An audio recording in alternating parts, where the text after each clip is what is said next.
Assalamualaikum warahmatullahi wabarakatuh. Waalaikumsalam warahmatullahi wabarakatuh.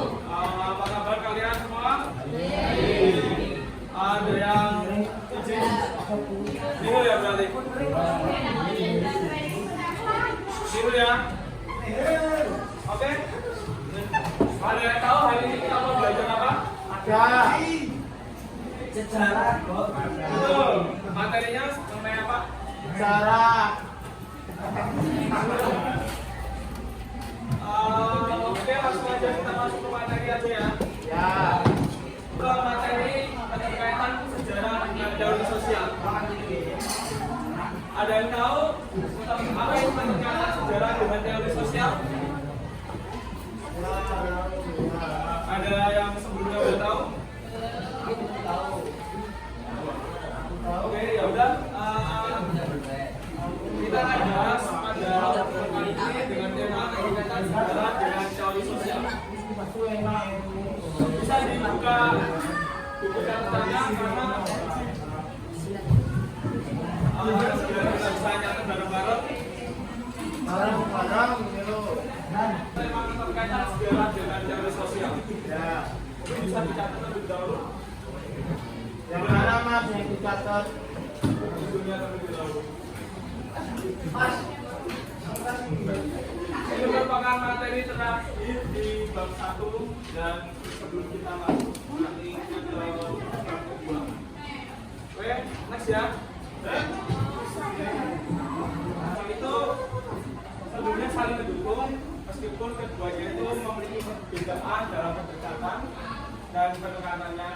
Kemudian ilmu sejarah itu cenderung diakronik. Kemarin kita udah bahas diakronik. Apa diakronik? Ada yang masih ingat?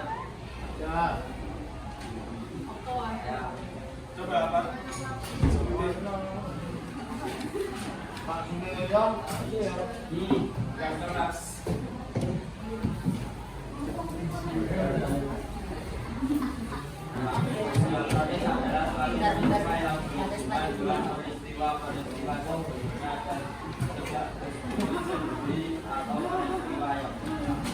Ya benar, diakronik itu lebih ke periodisasi dan peristiwanya juga lebih dari satu kali yang terjadi selama periode itu. Kemudian ilmu sosial itu sendiri sinkronik. Mungkin ada yang masih ingat sinkronik itu apa? Ada. Apa Bunda? Dibuka catatannya masih ada. Atau yang cewek? Mungkin bisa disebutkan sinkronik itu apa?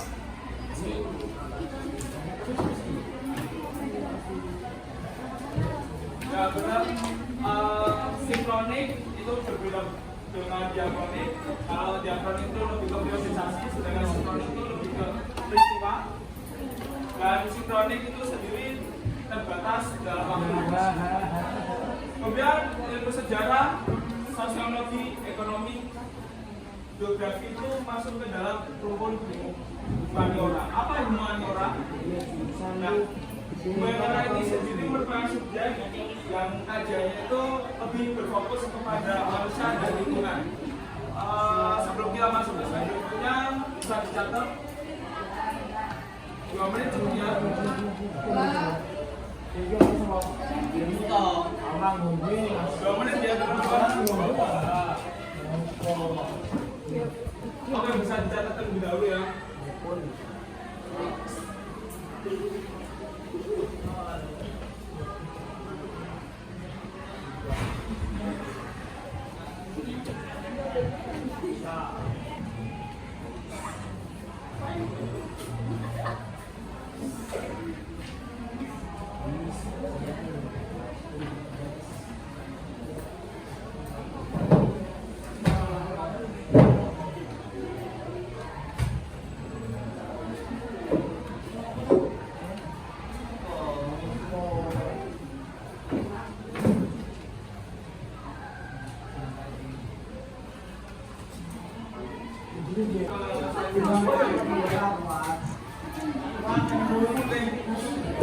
Jadi ya sebelum abad ke-19 yaitu bahasa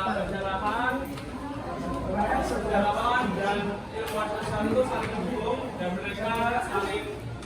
sama-sama melakukan penelitian dan saling kolaborasi.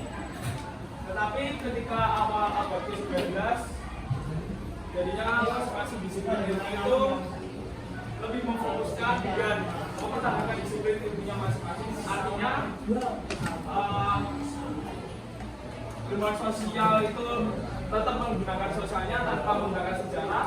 Begitu pula dengan sejarawan tanpa menggunakan ilmu sosial sebagai metode ataupun cara penelitian mereka.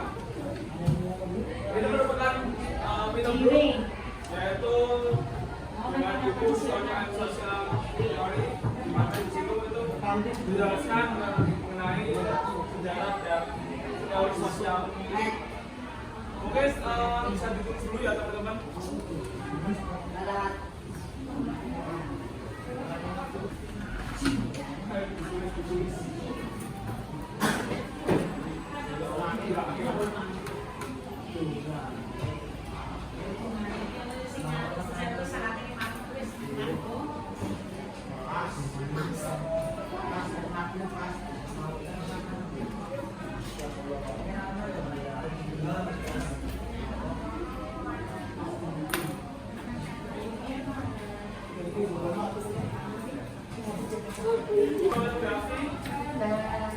Yang pertama itu merupakan ilmu sejarah yang berasal dari arsip-arsip sejarah.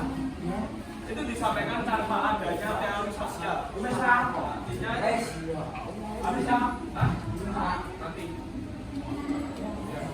Artinya apa? Artinya penelitian sejarah itu atau misalnya penulisan sejarah itu lebih menekankan periodisasi tanpa adanya dampak dan bagaimana keadaan sosial maupun keadaan masyarakat di situ. Kemudian yang berikutnya itu penulisan sejarah juga tidak dapat menggambarkan apa yang terjadi dalam sebuah peristiwa secara menyeluruh. Nah, seperti yang tadi saya sampaikan, ketika penulisan sejarah tidak memakai teori sosial, artinya bahwa penelitian sejarah tersebut tidak dapat mengetahui apa yang terjadi dalam sebuah peristiwa secara menyeluruh, dan bagaimana juga keadaan masyarakat di situ, yang dampak apa yang terjadi ketika peristiwa itu terjadi. Mungkin bisa ditulis ya teman-teman.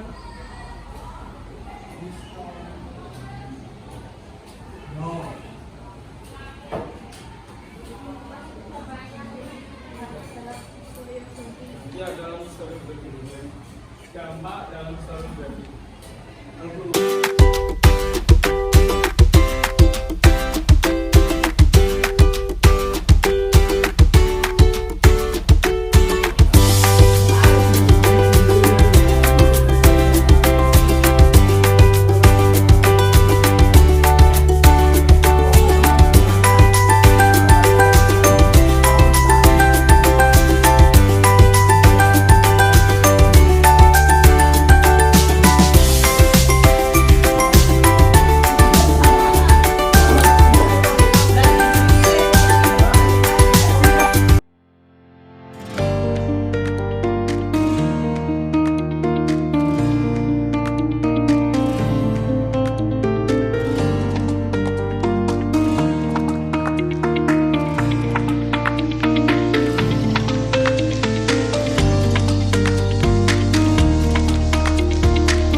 Wassalamualaikum warahmatullahi wabarakatuh.